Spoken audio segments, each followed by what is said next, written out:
All right, let's get to it. May this love never finds me. May this situationship never finds me. And hopefully it does not find you. But we can learn a lesson. All right, so this is in regards to Jacob. I feel that Jacob had it coming because from the beginning, if you read Genesis, he wanted his oldest twin brother Esau's favor and blessing. Right? So he tricked his oldest brother Esau, and Esau, he's pissed. And Isaac, the father, tells Jacob, like, hey, boy, like, you oughta effed up.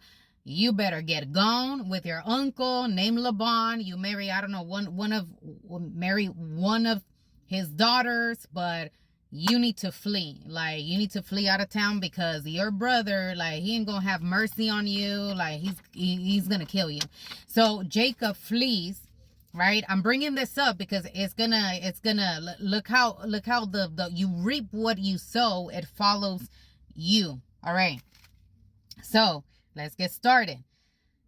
Jacob goes to live with his uncle Laban. Laban has 2 daughters. The name of the eldest daughter was Leah, and the name of the younger daughter was Rachel. Leah, the oldest daughter had something in regards, I don't know, a lazy eye, a weak eye, and she was not attractive maybe because of that. But Rachel, she was beautiful. The younger Rachel was beautiful and well-favored, right? So Leah was tender-eyed, but Rachel was beautiful and well-favored. Jacob, let me say this clear. Jacob loved Rachel. That was his main target, to marry Rachel, the youngest daughter, and said, I will serve you. So here's Jacob, because out of love that he has for Rachel, tells Laban, the father, like, hey, like, I will work for you for 7 years straight, like, if you give me Rachel as a wife. Like, I'm telling you, a man will go all out for the one that he loves. Let me get that out of the way. Okay, Jacob served 7 years for Rachel.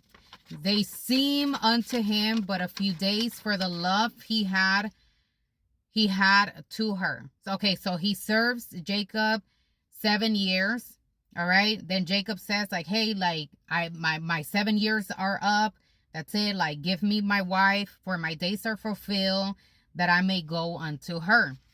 And Laban, the father-in-law, right, soon to be, gathered together all the men of the place and made a feast. He made a feast.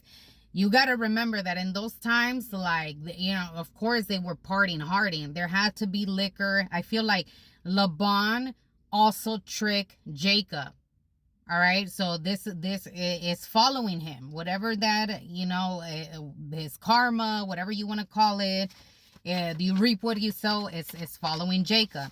Laban makes a feast, like, okay, like, you know, like in the evening, and to top it off, in the evening, you know, and I feel that he chose the evening to, you know, because Leah, his daughter, the one that he didn't want, Leah was the older one with the lazy eye. He didn't want her.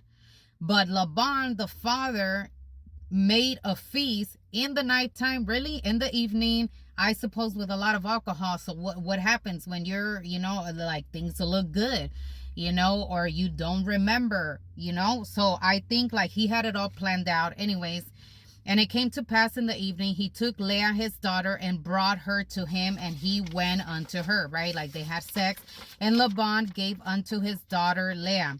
And it came to pass that in the morning, right, after he sobered his little up, in the morning, behold, it was Leah, the one that he didn't want. The one, like, he did not work, he did not bust his behind for 7 years for that woman. And he said to Laban, what have you done? What have you done unto me? Did I not serve you for Rachel? Why have you tricked me? And Laban says, like, oh, oh, I'm sorry, right? Like, oh, it's because in this country, like, I gotta give you the oldest daughter has to, get married first, you know.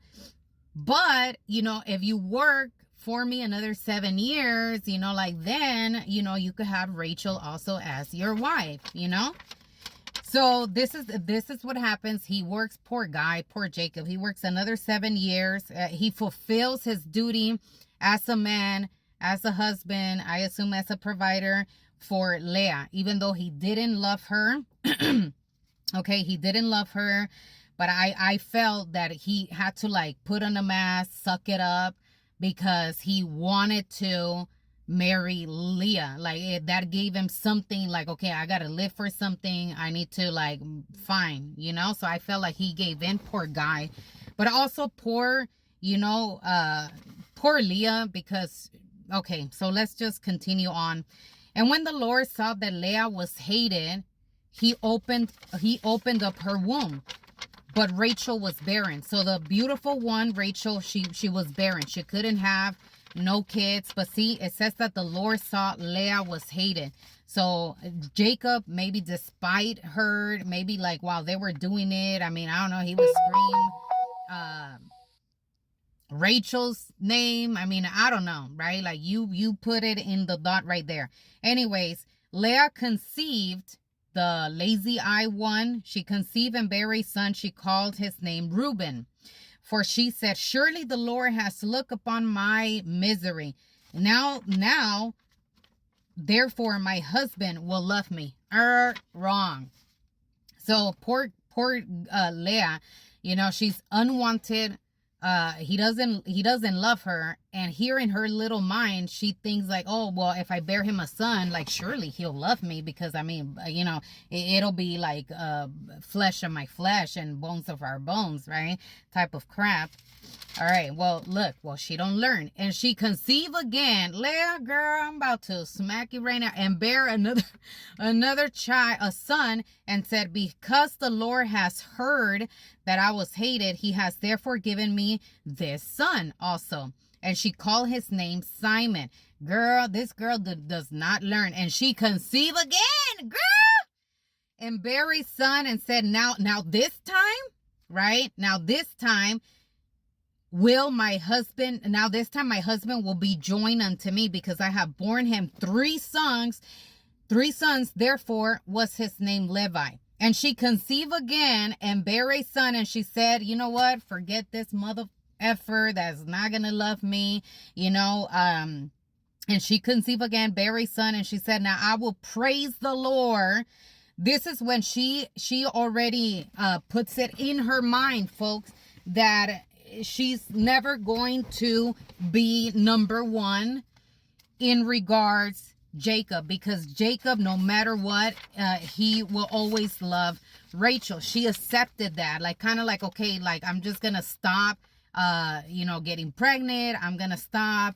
What is funny about this situation is that they both hated each other. Leah and Rachel, the sisters, they both hated each other. All right, so it talks about how Rachel, the hottest sister, she was jealous of the older sister because, she was able to bear children, but she wasn't. But Rachel didn't realize, like, hey, like, she wasn't, like, Jacob didn't even love her at all.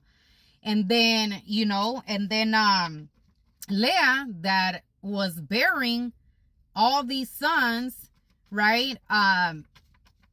It may have looked like that, like, oh, like, I got it all together, but it's like she wasn't loved. All right, so what a sad story, what a sad situation, but something good had to come out of that, and that was the tribes. Okay, like, all the sons of the unloved wife, especially the last one, which she called Judah. It's also from the tribe of, like, of Jesus, so anyways, and yes, at the end, Rachel does bear 2 children.